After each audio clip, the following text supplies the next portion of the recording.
I seek what belongs to me in truth.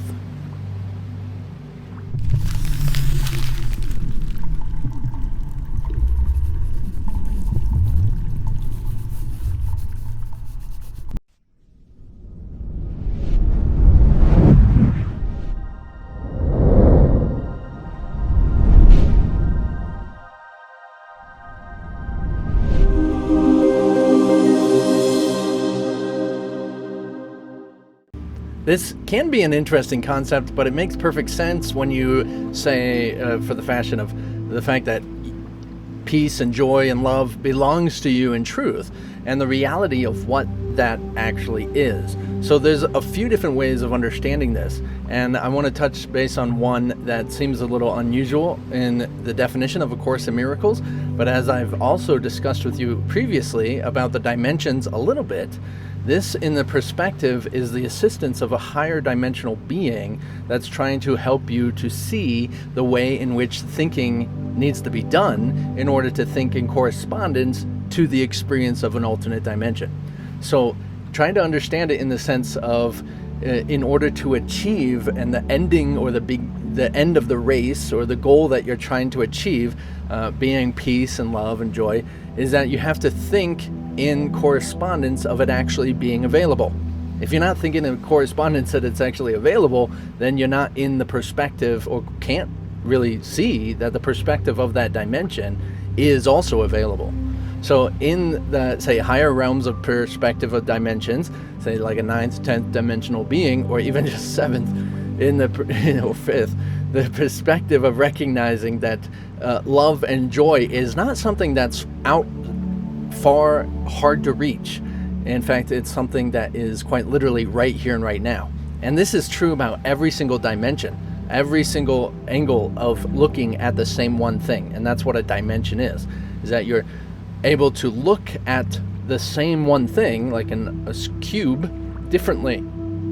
So a cube on the first dimension is really just a point of indeterminate size, right?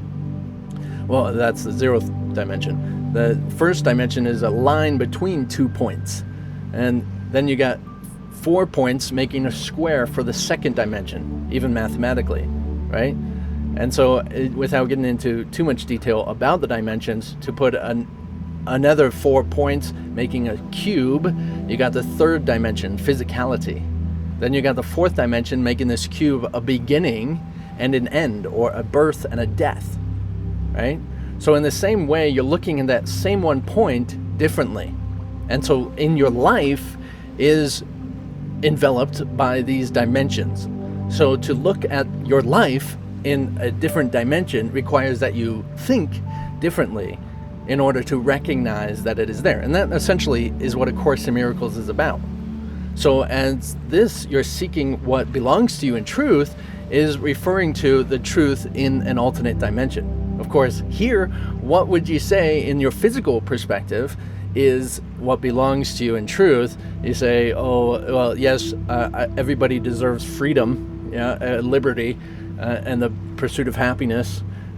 We all deserve healthy bodies.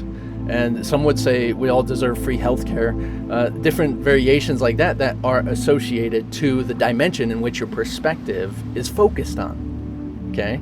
So an alternate dimensional being, like, say, Jesus, as many proclaim that this course is from, in that sense of the perspective in which he's achieved, would try to help you to see and recognize the way in which he thinks, to think in the fashion of that alternate dimension. Okay? So in this sense, we'd like to also take this in a different fashion when we are focused, as we are, on this 3rd and 4th dimensional reality, physicality, and the time and thinking ego perspective that we so have in the 4th dimension. When we take it in that fashion, we like to associate these things to our worldly possessions, right? Just like we actually think we possess a body.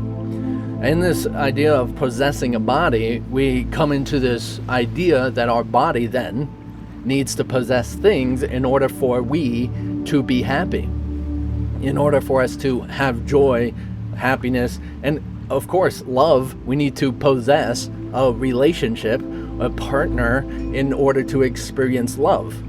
And these, yes, are true in physicality perspective, but they are not true in alternate dimensional perspectives, the majority of them. But even going into the fifth dimension, in which A Course in Miracles is attempting to help you achieve. So when we actually recognize what the connection and the oneness within the perspective of thinking and realizing, hey, love and peace is right here and right now, then we actually start to adjust our mindset, to change our mind, to quite literally seeing and opening the doorway to recognizing what, say, the fifth dimensional perspective has to offer. Okay? So as this is a journey of coming to know yourself, just remember that when you are coming to discover yourself, it means what you think of yourself right now will change. So when you think of yourself as right now, you can be depressed, but then you can be happy again. This is not what you are in truth. This is essentially, to think of it in that fashion is to say, well, what I am in truth is happy to be miserable, happy to be depressed, happy to be happy, happy to be, so you're always happy or joyously experiencing what you are, what you think is separate experiences, opposition. So in this physical perspective, you're still what you are in truth, joyously experiencing it. So it kind of helps you to change that dimensional perspective when you realize, yeah, okay, I'm miserable right now. I'm miserable right now. I don't like this. I'm depressed. Now, to take this lesson and say, I seek but what belongs to me in truth, God's gifts of joy and peace are all I want, is to recognize an alternate dimension in any sort, just a recognition. It doesn't matter what number. We don't need to concern ourselves with that. But in the sense of, I am joyously experiencing being miserable right now. No matter what it is, no matter what the secondary sensation is, I am joyously experiencing torture right now. I am joyously experiencing love right now. I am joyously experiencing this experience right now. You can see that you then come out of what is that miserable sense of realizing I'm actually enjoying being miserable right now. This is a first-hand experience of something that when you are, say, miserable or having a hard time, you can recognize that the laws of God are the only truth here. That in this alternate dimension, why am I choosing to be miserable? We don't realize that we are enjoying miserable. That's why we're choosing miserable. It's in the same sense of any experience. Now, if you didn't enjoy it, why are you choosing it?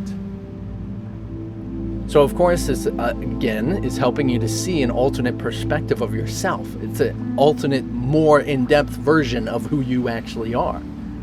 You wouldn't be choosing something that you don't enjoy.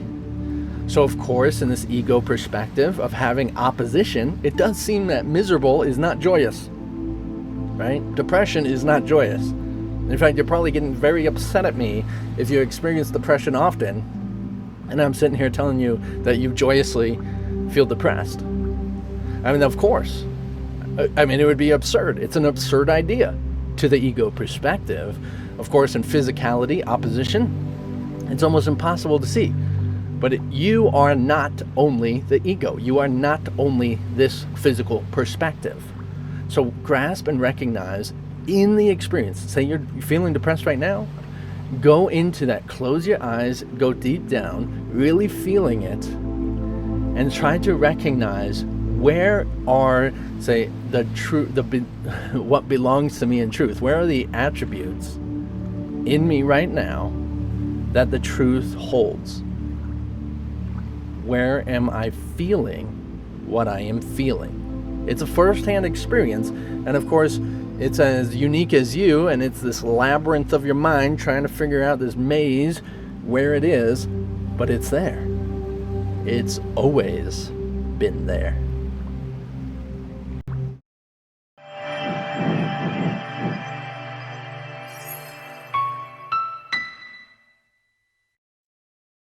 So I seek what belongs to me in truth in so many different ways. Can you understand this? And no matter what how you understand it is very helpful as the Spirit is guiding you to grasp it, to understand it. I just simply want you to recognize that no matter what you're feeling, no matter what you're experiencing, you are joyously experiencing it. In an alternate dimension, joy is the only thing that you can feel. Peace is the only thing that you can have, or whatever, the experience of it, who you are. These things are attributes that cannot change. That means you are, say, peacefully experiencing upset. You are joyously experiencing miserable.